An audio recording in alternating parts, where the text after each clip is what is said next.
Hi, and welcome to the School Health Educators Podcast, where we discuss health education and how to best teach health ed in the K 12 setting.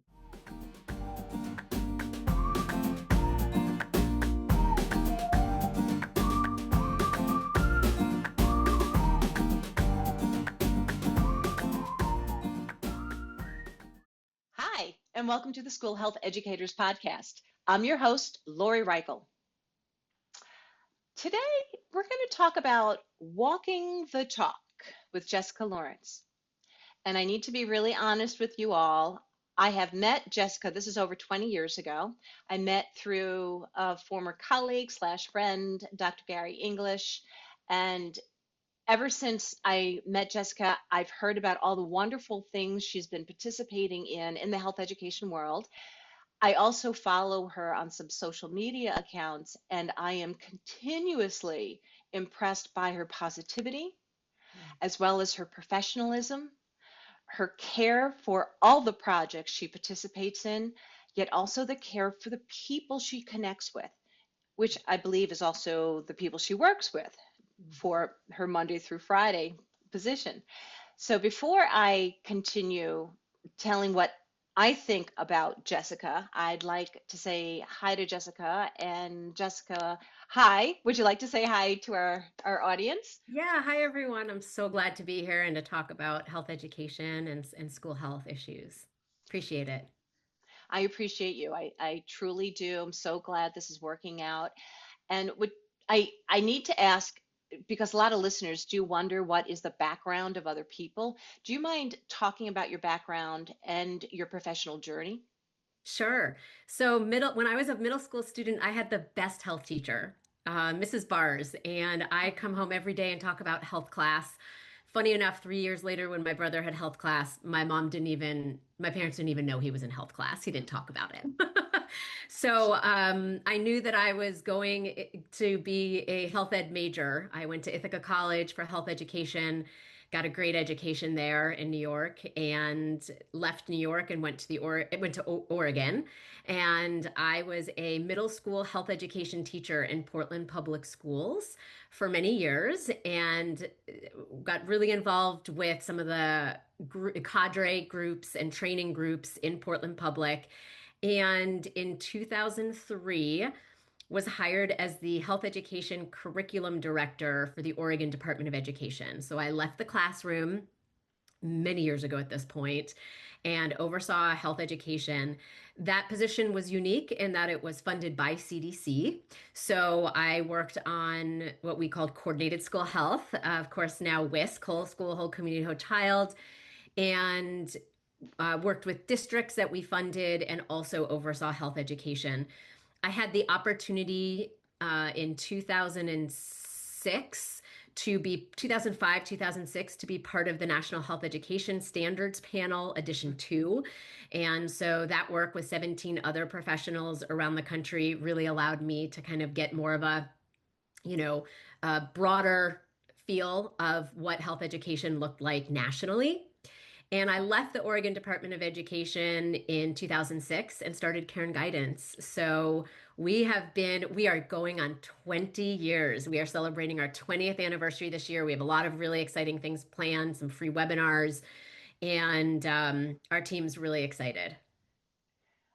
Thank you for giving that overview. And I apologize if I said Cairn Guidance different. Am I saying it correctly? Some people say Cairn, we say Cairn, but it's a Cairn. hard word to say. And for those of us that have lived in states that when you hike is above tree level, it's hard to see the path. So people will pile rocks or Mhm. cairns to guide the way. So that's where the name comes from is guiding the way for health and school health education. So Cairn, am I saying it Cairn. better? Yes, there you go.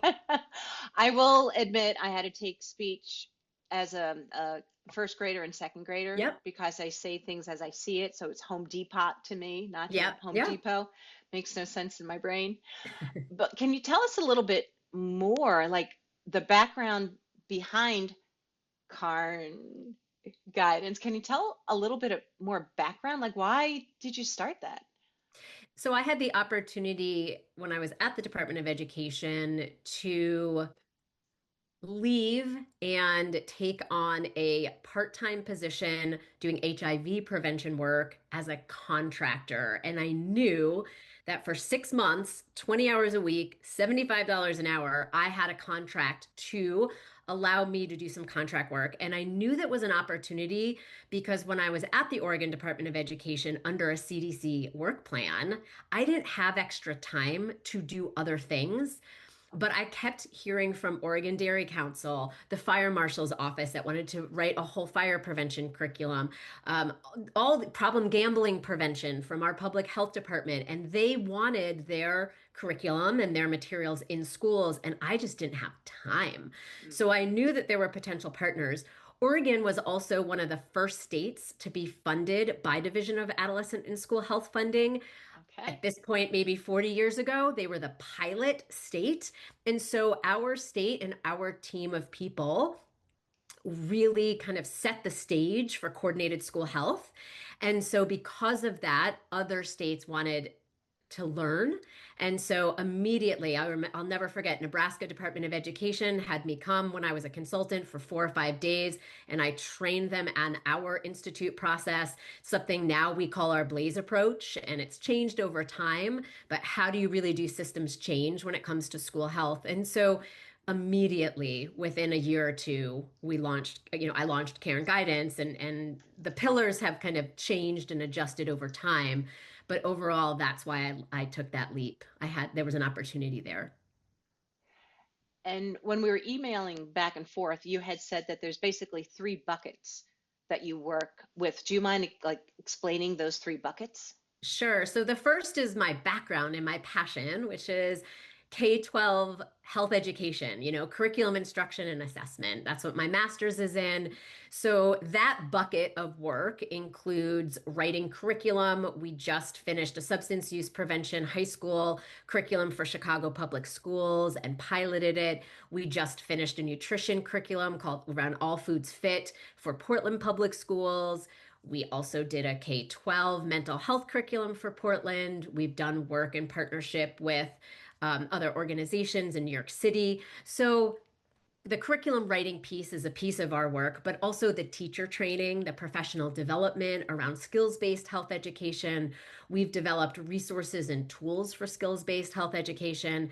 I was one of the lead reviewers of the HECAT when it first came out. I helped lead the national pilot in Beaverton, Oregon. 2006, 2007, maybe, with Pete Hunt and that crew over at CDC, who are now all retired. So that kind of is the health education bucket. And actually, our biggest partner and client is the Dove Self Esteem Project. And Hmm. their work is all around ensuring students feel body confident and the impact that that has on physical education, physical activity, movement, intersection of mental health. And they've been a client of ours for a very long time, and we promote their no cost free materials as well. So that's that bucket. And then our middle bucket, the way that I see it, is our school health work. So that's the broader kind of policy programs and practices in a school building to ensure that what's being taught in the health education classroom has consistent messages throughout the rest of the school. So if students are learning about nutrient dense foods, then when they go to the cafeteria, do they have access to nutrient rich and dense foods? If they're learning about vaping and secondhand smoke and the impact of that, are they going to a football game on a Friday night and are they seeing people smoking and vaping at the football game on school property, or do they see the signage around tobacco-free schools? Do they hear about getting enough sleep and the importance of sleep? And the administration encourages sleep throughout the entire school year, not just during state testing week, right? And so schools and districts send inconsistent messages to students all the time about their health and well-being and staff. And so the school health work is really, are we looking at a school or a district or even a state department of ed comprehensively and sending those consistent messages? And our work around that is called our Blaze approach. And it is a systems approach that we take usually over a year or two, where we bring a district through an institute process where they might use the school health index tool, they might use shape the shape assessment tool, which is more of an MTSS mental health tool out of Maryland. So it kind of depends on what they're focused on. Hmm. Sometimes we use the WellSat.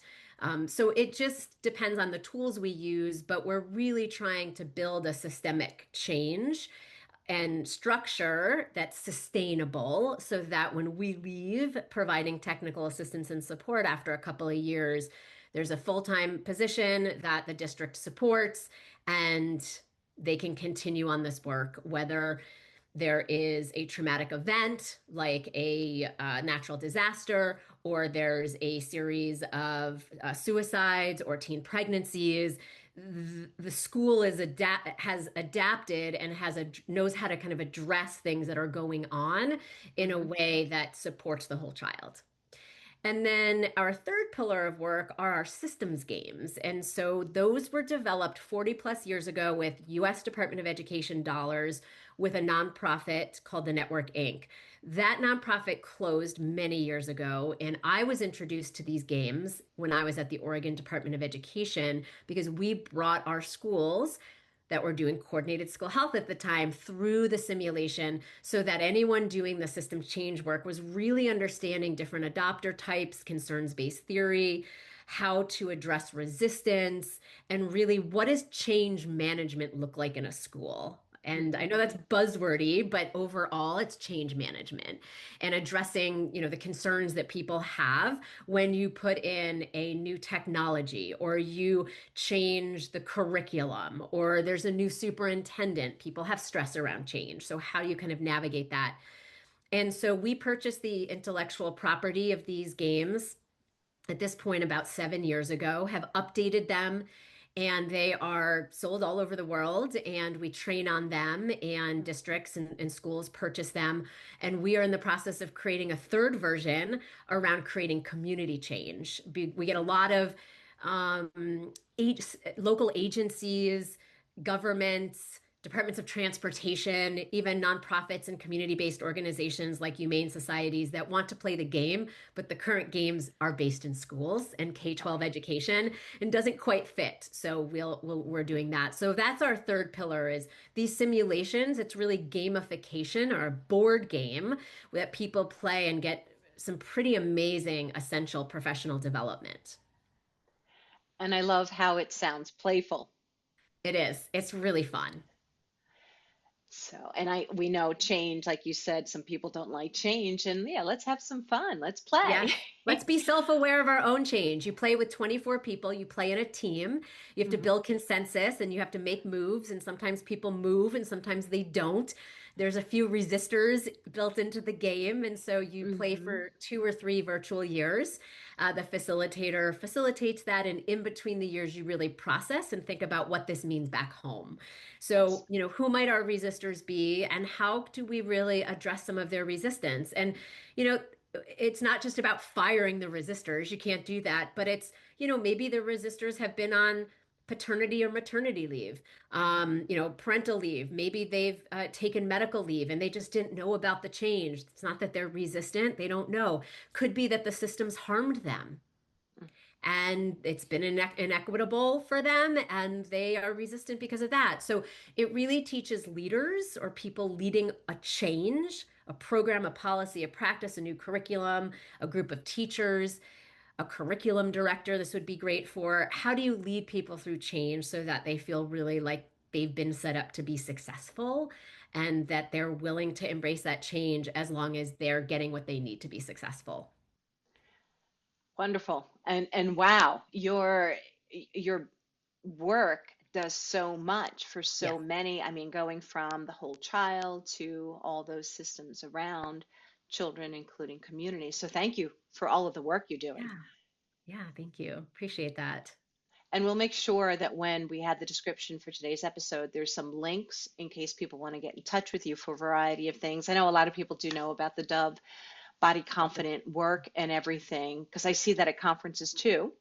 Yes, we're at a I'll lot of see them. conferences. We have 28 trainers that represent states Hmm. around the country that are basically our ambassadors. Because I went to Dove and I said, Jess Lawrence shouldn't be in every state at these conferences because I don't have the relationship. And that's part of systems change, is what Hmm. people don't realize in these games is that they try and jump ahead and collect data and do needs assessment. You can't even do change unless you build trust and Yeah, relationships.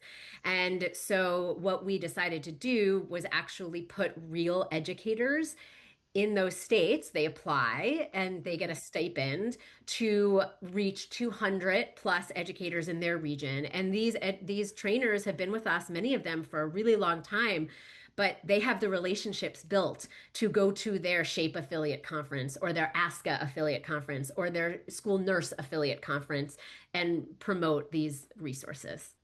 wonderful. And it's so lovely because what I'm hearing as a theme throughout this is it's not just you. It's not like you saying, I'm going to do everything and don't need any help. It's really about collaboration because, and that trust is needed. Like we're supposed to be working as a team to Yes, help people be happier and healthier for ourselves, absolutely. younger people, older people, which leads us into the title for today's episode of Walking the Talk. So you do all of these phenomenal things. Let me hear you talk a little bit about walking the talk. Yeah. As a business leader now, 20 years in, I think one of the ways that I've set up my business is, and my dad was a small business owner. So I think through osmosis or him speaking, he's an architect, so totally different sector. And he's retired now. But taking care of your people, right? Hiring well. And then, my small team and employees really important to me. So one of the things that we've set up are real strong parental leave policies, including adoption, foster, bio, whatever that might look like. We have set up policies around time off. My team gets a lot of time off, at least a week a season plus. I think it's and then 4 weeks definitely, and then all the holidays, right? Mhm. And then we also get paid a 40-hour week, but we start Mondays at noon and we end Fridays at noon. And that has been really lovely. It's based on the research that says those extra 8 hours, believe it or not, aren't going to be that much more productive. And knowing that you're going to bed on a Sunday and you have Monday morning, I just think is such a blessing. So I sometimes have to put those hours in. My team sometimes has to put those hours in. But overall, as a business owner, I've been able to create policies that do promote health and well-being for my team. And we're really flexible. And because of that, I get a lot out of my team because I respect them, they respect me. I also, this past summer, rode my bicycle across the United States. And a year ago, this month, I said to them, okay, I did this in 2013. I'm going to be 50 in June. I'm trying to figure out what I want my 50th year on this earth to look like. And I just keep coming back to another bike trip, but I need to come to all of you first. And what would that look like? And what would that feel like? And we were all in Orlando on a retreat. And I don't want resentment among my team, right? Of, well, I don't know, our director's just gallivanting around with something. So, what does support look like while I'm on the road? And literally, I have a photo of me in a cemetery having a Zoom with them with like my bike and the tombstones. And it was quiet, it was peaceful, right?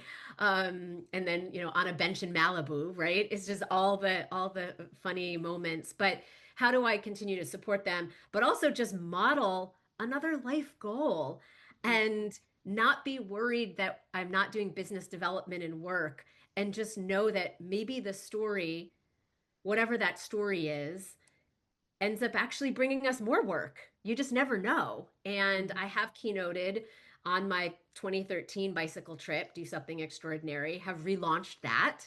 And I'm in the process of what does that look like? The two different trips look very different Mhm. from 2013 to 2025. But trying to model that for my team, for my colleagues, and just that ask of pushing yourself beyond. And that could be intellectually reading a hard book to calling a family member every week that you didn't do, whatever it is, just doing something that pushes you. And for me, it's the cycling. So those are kind of two examples of kind of walking the talk, I also, partner you just talking about collaboration. And I am not perfect. I have a skill set and I definitely do not have skill sets. And Hmm. so I hire people and work with people that have better skill sets than I have. And that might be my employees, but that also means other organizations. So whether that is Lighthouse Consulting or previously RMC Health or ETR Associates or Shape America, whatever it is, there are people out there that sometimes do work that's better than what I can do. And so, Erica's Lighthouse, for example, I'm not going to write another depression awareness curriculum because use theirs, right? Hmm. So it's, if someone comes to me and says we want a curriculum, I usually say, well, there's already something out there probably. Right. So, I Hmm. think that collaborative approach is karma. Yes, Right. there are competitors out there in school health to an extent, but I don't like bad blood. I think that's just like the competitiveness. And there are some organizations that have received projects we haven't, and vice versa. But overall, I think sending out that good energy of let's all do really good work. There's more work to be done. That Hmm. is not a slim, our field, I mean, our youth need so much support, and there's They do. always going to be work, unfortunately. So I think that collaborative effort is part of the kind of walking the talk as well. Hmm. In which, when I hear that phrase, walking the talk, that's basically being a positive role model in all those areas or dimensions of health, however people want to phrase that. And I refer to it as SMEEPs of, that's the social, mental, emotional, environmental, physical, spiritual, occupational, financial, Yep. uh, and to, yeah, practice what you preach and believe in what you're doing. Genuinely, and not do it for something selfishly, right? Hmm. And so I'm always thinking, oh, let's reach out to this partner or let's think about this. And it's like, what's that intention? What is my intention around that? And is it genuine? And we Hmm. talk about that during the systems simulations as well, is don't just build a relationship with that person in your community because you need something. What's the genuine, because they'll read right through it. So Yeah. how are we, genuine and care? And my business could have gone a million different ways. When I was keynoting, that is really lucrative. Hmm. But for me, and keynoting's great. I am happy to continue to keynote. I do not want to just keynote because you go in for an hour and then you're gone. Hmm. And I like to see change. I like to work with groups and organizations over time. I like to contact my clients and say, how was that nutrition curriculum around Hmm. implementation? I just had another call with Nadine at Hawaii Department of Education. We hadn't checked in a while. How is implementation going? What are you working on right now? And that's the work that I'm a people person. Hmm. So again, the keynoting's fine. It's great. I know that I have a story to tell. It might inspire people, and that's great. But I wouldn't just do that because I really wouldn't be fulfilled. Hmm. Well, since you brought up that there are so many resources out there, and like Erica's Lighthouse, I totally agree with you, Jessica, that it's there, it's a tool. Go and see how that connects with your students. So there's so much that's out there. What is your advice when there are some educators, whether they be new and unsure of what to teach, or they're burned out and they just want to buy something or get something to use in their schools? Do you have any advice on that? That's a great question. So, when people ask me my thoughts, I'm really careful because unless it's a free resource that I have HECATted or reviewed and I know it's valid and reliable and self and not safe and not going to harm students and all of the things, if it's free, that's why I said Erica's Lighthouse, right? If it's Hmm. free, 3 R's, for example, right? Respect, responsibility. If there's a free resource out there, then I usually just kind of say it. If it's a purchased curriculum, and we don't sell curriculum, we write it, but we don't sell curriculum. If there's a purchased curriculum, I usually will tell people to use the HECAT, the Health Education Curriculum Analysis tool out of CDC, and use their checklists. Hmm. Look at the validity, the reliability, look at if there were pilots done, what's the behavioral intentions, is it aligned to standards? Because that's, you don't want it to harm youth. And so I do really encourage for teachers or districts or state departments of education to look at some of that curriculum that you do purchase that has a unit with a progression of change. You can't just teach a unit on, I don't know, injury prevention in 2 lessons. You really need, that progression of both knowledge gain and some sort of skill gain and practice so that the skill, decision making or analyzing influences or accessing resources is modeled, it's practiced, it's implemented, they've shown proficiency, there's a well-written assessment. And so I think it's really important that people look for that when they're looking at curriculum. And I have a set of, I think it's on our website, I have a set of materials that we have reviewed around certain topics: Hmm. sexual health, mental, emotional health, and I think substance use, because we had a project in Deschutes County, Oregon, pay for us to review curriculum out there. We don't score it, but what we did is we eliminated anything that we thought was harmful. But Hmm. in it, it says like the cost and what the research is behind it and what education theory it uses. And so I think those are still on our website. And if not, I can make sure we get the link, and that Hmm. might be a good place for people to start. And I appreciate hearing that you can't teach something in 2 lessons.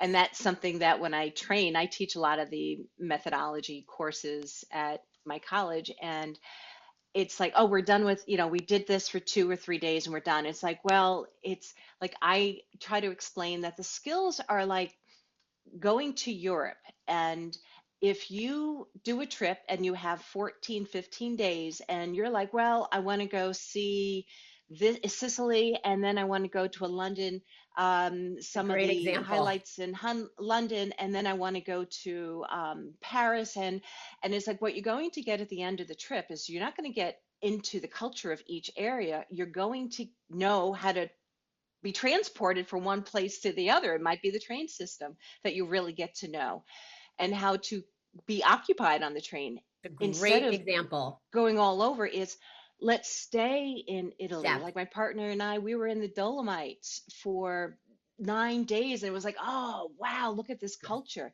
Yeah, the same depth. thing about going deep in the skill. If Mhm. it's decision making, go deep, model it. Let's practice it as a big group, small groups, to a variety of realistic situations. We have to go deep. So I love that you brought that up. Yep. I agree. I agree. I always say do less well. Mm, So instead of doing 7 units, do 3, because it's the skills that are important, and students will, transfer the skill that you teach from nutrition to physical activity. If they're setting a goal in nutrition and they've done a whole goal setting, you've done depth, they've really showed proficiency, we hope that they should be able to do goal setting in another content area. So, yes. don't, it could be even math. Hmm. So, that piece is really important. Well, I thank you. And before we end our recording for today, is there anything else you'd like to share with our listeners? Um, I just think that get in touch if you have questions. I know that sometimes it feels like people at organizations or businesses are out of touch, but email me. If you have questions about anything I said today, please contact us. And if you're interested in the system simulation, that as well, we are doing training of trainers around in different places. So that might be something that people are interested in. But I don't think so. I just love the opportunity to talk about what we do. I'm obviously incredibly passionate about ensuring that all students have ability to thrive. Hmm. And, that looks like a lot of different things to a lot of different people, but that has been the core of what I've done, even though we've, shifted direction and our clients are very different than they might have been 20 years ago. But overall, we've really stuck with the idea of adolescent health and the inextricable link between health and education. Thank you again for everything you are doing and you have done, but you continue to do. And also thank you for being a positive role model and having that passion. You show the passion for not just yourself, but how you're a role model for others. So thank you, thank you, thank you. Thank you, Lori. It's just a great platform to share the story. And again, if people want to get in touch, I encourage them to do so. Well, for those of you listening in, please do look at the description. There'll be some links in there to get in touch with Jessica. And as a reminder, please give some 5 stars, 5 thumbs up for the School Health Educators podcast. Continue to follow the podcast, please. Also check out the School Health Educators website.